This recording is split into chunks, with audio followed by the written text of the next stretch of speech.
역대하 2장 1절에서 4절 말씀. 솔로몬이 여호와의 이름을 위하여 성전을 건축하고 자기 왕위를 위하여 궁궐 건축하기를 결심하니라.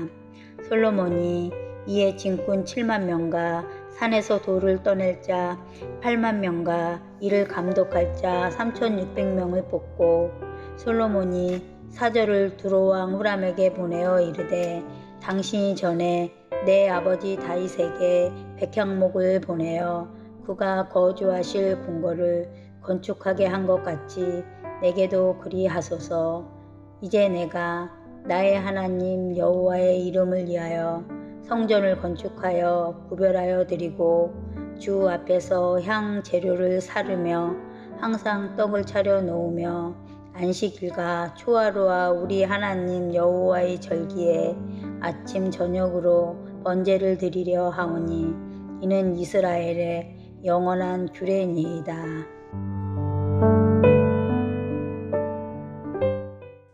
샬롬. 오늘 복된 금요일을 시작하면서 역대하 1장 14절로 2장 10절의 말씀, 여호와의 이름을 위하여, 여호와의 이름을 위하여 라는 제목으로 말씀 나누고자 합니다.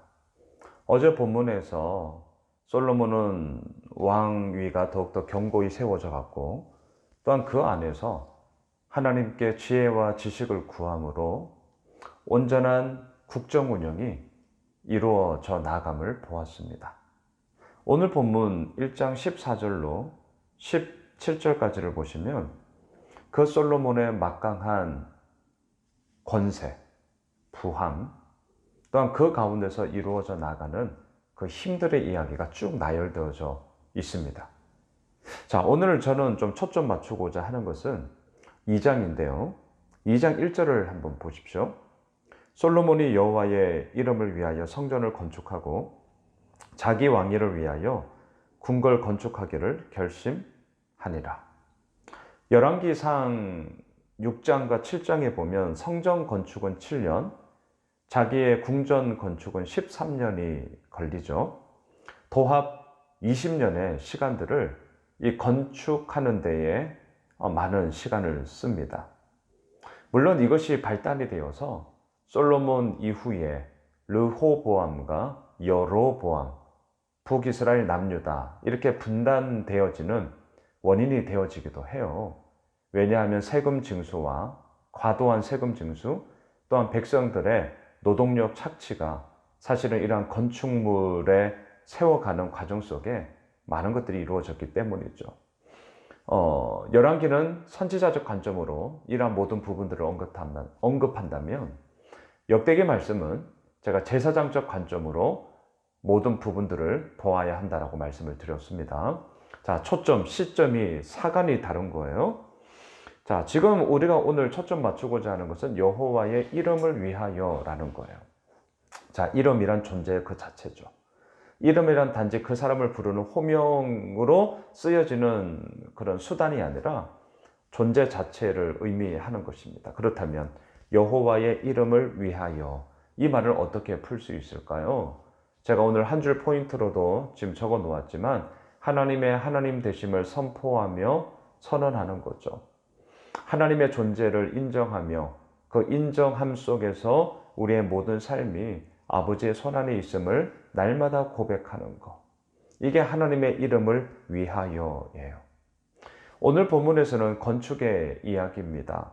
솔로몬이 이렇게 얘기를 합니다. 4절로 가보시죠. 이제 내가 나의 하나님 여호와의 이름을 위하여 성전을 건축하여 구별하여 드리고 주 앞에서 향 재료를 사르며 항상 떡을 차려 놓으며 안식일과 초하루와 우리 하나님 여호와의 절기에 아침 저녁으로 번제를 드리려 하오니 이는 이스라엘의 영원한 규례니이다. 5절. 내가 건축하고자 하는 성전은 크니 우리 하나님은 모든 신들보다 크심이라. 이게 성전을 건축하고자 했던 솔로몬의 마음이었습니다. 내가 건축하고자 하는 성전은 크니 우리 하나님은 모든 신들보다 크시기 때문이다. 자, 여기서 우리가 더 집중하고자 하는 것은 크다. 여러분, 크다 이 말을 우리는 어떻게 해석을 해야 할까요? 건축 규모의 크고 작음의 의미일까요? 말 그대로 큰 건물, 이것이 과연 이 성경의 본래적 의미에서의 큼이라고 얘기할 수 있을까요? 아니에요. 어떻게 할 수 있냐고요? 6절을 보시죠. 누가 능히 하나님을 위하여 성전을 건축하리요? 하늘과 하늘들의 하늘이라도 주를 용납하지 못하겠거든. 내가 누구이기에 어찌 능히 그를 위하여 성전을 건축하리요? 그 앞에 분향하려 할 따름이니이다. 예, 이 부분을 우리가 꼭 기억하셔야 합니다. 성전 건축에 있어서 규모의 크다, 솔로몬이 크다라고 할 때 그의 분명한 생각은 이것이었어요. 하늘과 하늘들의 하늘이라도 주를 용납하지 못할 것이다. 다시 말할까요? 규모의 이야기로, 공간의 이야기로 이 하나님의 거하심을 이야기한다면 그 무엇도 그 크신 하나님을 다 용납할 수 없다는 거죠. 하지만 그 가운데서 뭐라고 얘기합니까? 그 앞에 분향하려 할 따름이니라. 이 분향이라는 것은 당시 제사를 통해서 하나님께 예배하였기 때문에 분향이라는 용어를 썼다면 오늘날 우리들에게는 어떻게 적용해야 될까요? 내가 예배할 따름이니라. 여러분, 우리가 함께 모여 예배하는 곳이라면 그곳이 어디나 교회가 되는 것이고 예배당이 되는 것이죠. 우리는 알고 있습니다. 성전은 이제는 눈에 보이는 건축의 이야기가 아니라 예수 그리스도를 믿고 있는 바로 우리들 자신이다. 우리의 모든 삶이다. 이것이 바로 성전이라는 것을 우리는 익히 알고 있죠. 그 성전된 우리들이 모여서 함께 예배하는 곳이기에 이제는 그곳을 교회 또는 예배당 이렇게 우리는 부르게 되는 것입니다.